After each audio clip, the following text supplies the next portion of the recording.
What's up, y'all? It is me back again, the High Guy, with another review. Today, we're going to be reviewing the first episode of SquidGame. Some of you might not have heard of this. I have not heard about this until very, very recently. So, shit, man. I already fucking recorded this episode once, and I you know how you do shit high, you kind of forget about things. Well, I erased it by accident. So here's take number 2 of this bitch right here. So you're probably gonna get a little more condensed version of the first one, which is good. But I might forget some. Just throwing it out there. So without further ado, this is the review. So overall, I thought it was really really entertaining. I didn't know exactly where they were going at first, but it just, the way it ended up in the first episode, like with the whole red and green game, that shit was fucking wild, man. Like really, it was fucking crazy. Like such a simple game, and you just, I don't know, you have fucking Jigsaw back there working his magic, you know, making people pay for their minor, I guess, felonies or shit like that. I mean, it ranges from the Saw movies. You don't even fucking know. So, starting out, we have this guy named, I believe his name is Seong. I believe that's how you pronounce it. Yeah, Seong. It's a guy who, well, he's a little obsessed with gambling. I'll just say that. You find him out at the beginning, you see him, and he's struggling to remember what the fuck his pin code is. So that's a whole thing. Eventually guesses it right, and he's like, oh, my daughter, it's my daughter's birthday, so obviously my wife cares more about her than she does about me, so he takes that away. So he's all about the fucking horse racing and shit.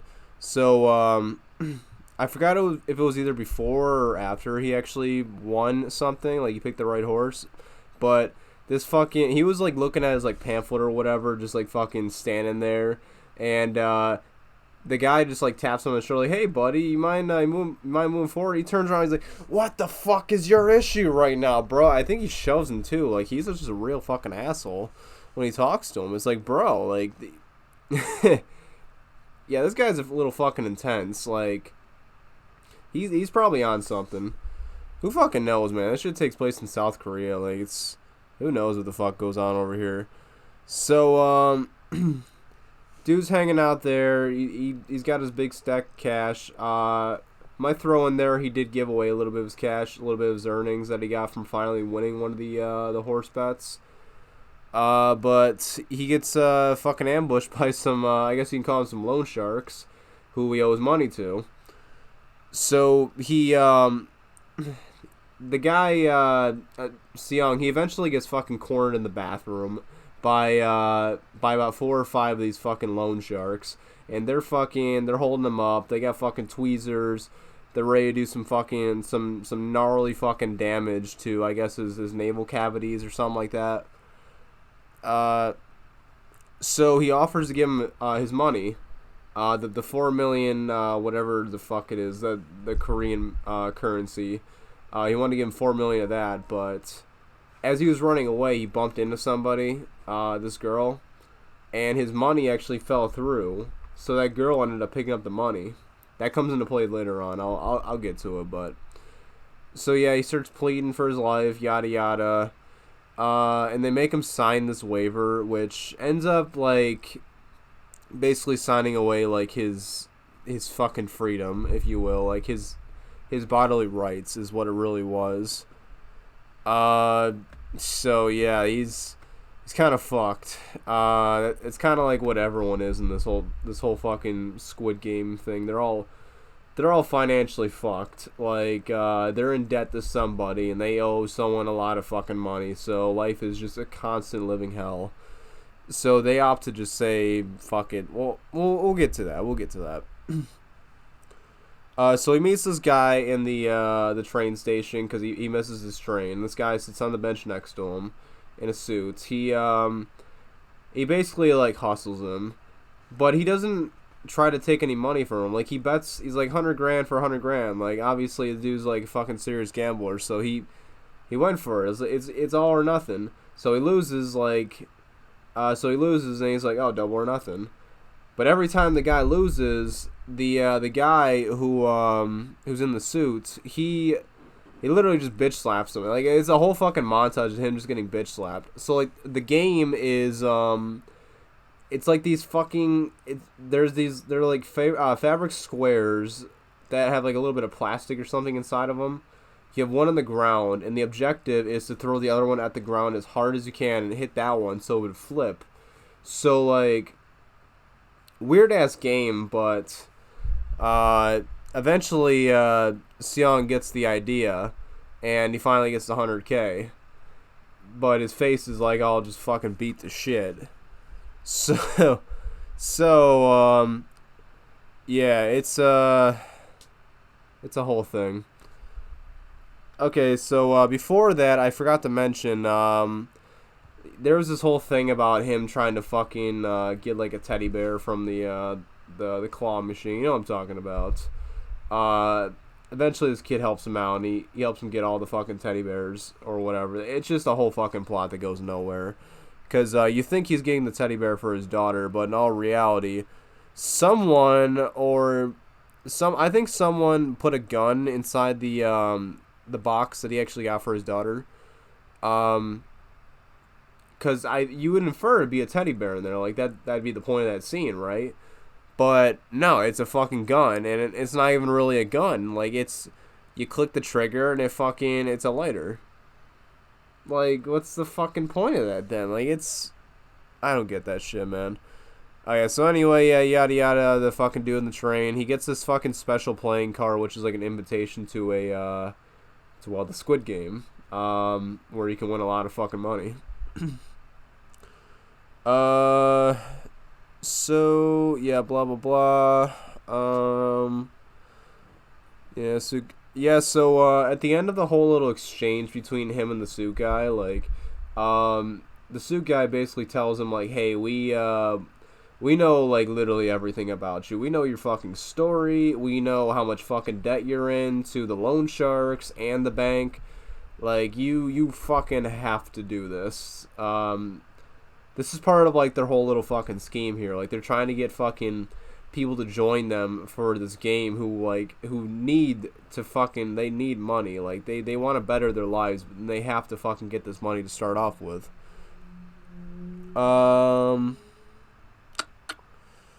Yeah, so Seong's daughter is actually like she's living with her birth mom and the stepdad, but the stepdad wants to move away, and he wants to take the daughter with him, and Seong needs to get this money so he can actually try to stop this, because he's got to pay off everybody, and then he's got to fucking take care of the daughter too, so like he's got a lot of shit going on right now. But it's about to get a whole lot worse. You'll see. Yeah, so he calls the number on the game card because after his mom basically like drops some truth on him about like, you need to be a fucking man and go do this. She convinces him, and he goes to play the fucking game. He looks in the back of the game card, and he actually calls the fucking number. And then you have this shady ass fucking like caravan come up. With this dude in the red hood. He opens up the door. Everyone's just like, there's 3 other people in there besides the driver, and they're all just fucking knocked out, sleeping. And that's not suspicious at all. Not to mention the dude in the red fucking hood who's driving the car.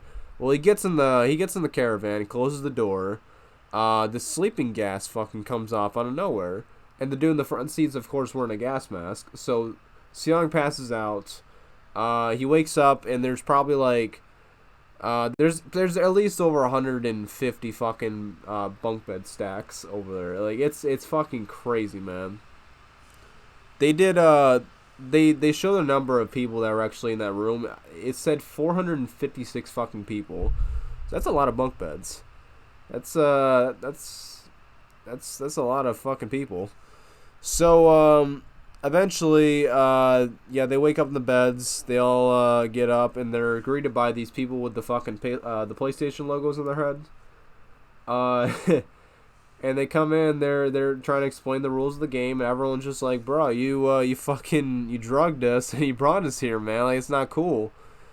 Oh yeah, they also show the leader of this group. He has like it's kind of like a black version of like if you've seen The Legend of Korra, it's like a Mon's mask.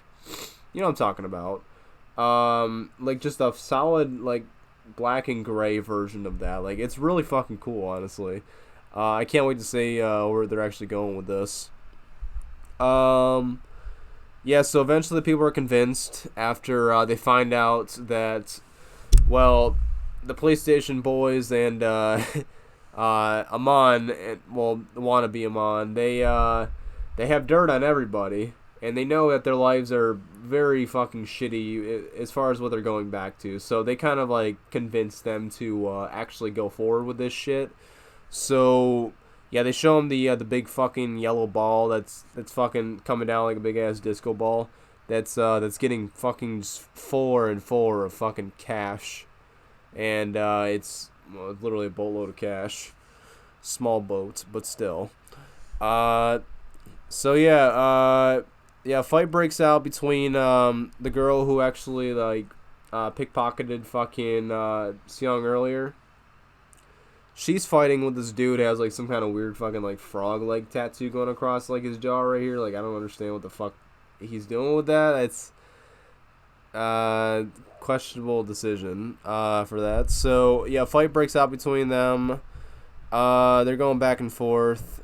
Then Seong tries to fucking attack the girl, trying to get the money back, and then it's just like a weird back and forth between the frog leg dude and fucking Seong going back and forth talking about whatever. And then the PlayStation logo boys intervene again.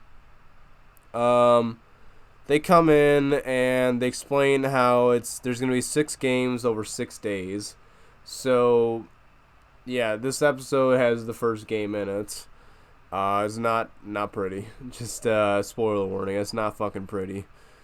Yeah.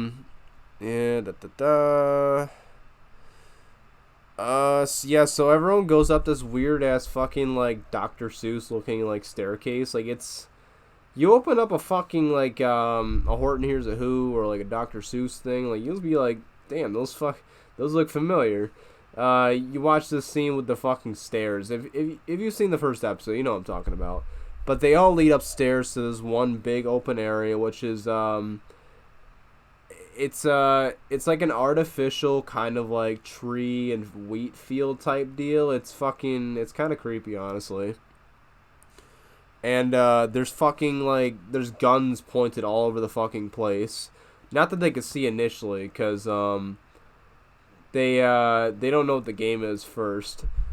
So it's explained that green means get closer to the line, and red means stop. And if you don't stop, the fucking animatronic. Yeah, I forgot to mention. There's a big ass fucking animatronic girl who fucking, if she spots you, if she can see you, she'll send the guns on you. You're done. Like you're literally fucking done. That was a whole fucking thing. So there's 5 minutes on the clock. You have to get across the line in that 5-minute span, and you better be sure to only go when they say green. Because if they say red and they catch you even moving just the slightest bit, you're gonna get fucking no scoped. Like it's not even fucking funny. So they see the first person die. They think it's all a game, and then they see he's actually fucking dead. And after that's when the shit starts to get real. So everyone makes a fucking beeline. Well, most of them make a beeline for the door. I'd say about 2/3 of them do. They keep trying the door. And while this is going on, people are just getting fucking annihilated. Like, it's fucking just bodies literally everywhere. Just like fucking, people just kept fucking scratching and clawing at the doors if they could make it there. So you just have these big fucking piles of bodies pounded up by the door. By the couple doors that are already closed. And then you have the smart ones, like the less than 100 people that are left out of the 450 that were before. They start playing the game. They start moving up creeping up a little bit here and there. I mean, there's still people fucking dying out here, but at least there's people following the rules now. Eventually people do start getting past the line. Seong gets really fucking lucky. He, as he's getting closer to the line, there's about 10-15 seconds left, and it's green. He sees like the head turn, and like he sees like the timing of it, so he makes a fucking bolts for it. Like, he trips over a body, so you're thinking he's about fucked at this point.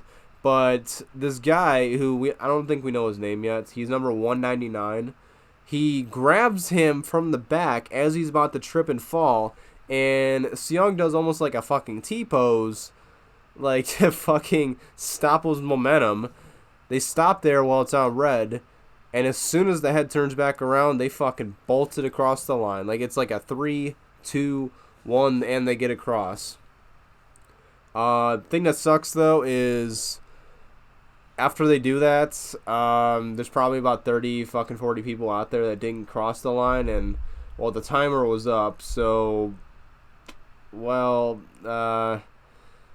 yeah, it was up for all those people, too. That was the fucking end of them. I mean, I hate to fucking giggle about that, but, I mean, they kind of knew what was going on here. So, yeah, they didn't make it. But you have probably about, if I had to guess, maybe about, like, less than 100 people left out of the 456 that was before. So, yeah, I mean, so far so good with this fucking episode. This is the big twist at the end. So, it turns out, like, there's, like, a platform that comes down, and it closed off the thing and showed, like, kind of like a undisclosed, like, remote island. That I'm guessing the guy, whoever fucking is doing this thing, obviously he owns this and probably more islands, because he's giving away a fucking big ass ball of money. He has all this elaborate shit set up just for his entertainment. Oh, by the way, I almost forgot to mention, there's a scene in there with the guy who reminds me of Amon. He when he first started seeing people with fucking run towards the door, like, you just had this jazz music going on in the background. He's got like a fucking margarita going. He's got his feet up. He's loving what the fuck's going on. He's a sick motherfucker. So I can't wait to see more and more of the layers being peeled back of this fucking this interesting leader. Yeah, so good episode overall. This has definitely got my attention. So much so that I recorded one fucking episode twice, because I really want to get my fucking thoughts and opinions out on this. Yeah, it was really fucking good. Expect another episode review, and expect the rest of them get reviewed. It's gonna happen at some point. Best fucking believe it. So yeah, thanks for tuning in, man. I appreciate y'all. I don't know if I said it yet, but I am the Hi Guy. I don't know if you knew that. I don't know if you looked at the channel name, or the little fucking the sunglasses dude in the picture. But yeah, I'm the Hi Guy. You're watching Hi Guy Reviews, or Hi Guy stuff, or whatever the fuck you want to call it. I appreciate you guys. Love y'all. Like the video, subscribe for more, fucking share this if you're feeling like it, man. And don't forget to hit the bell for the notifications to get notified when more videos come out.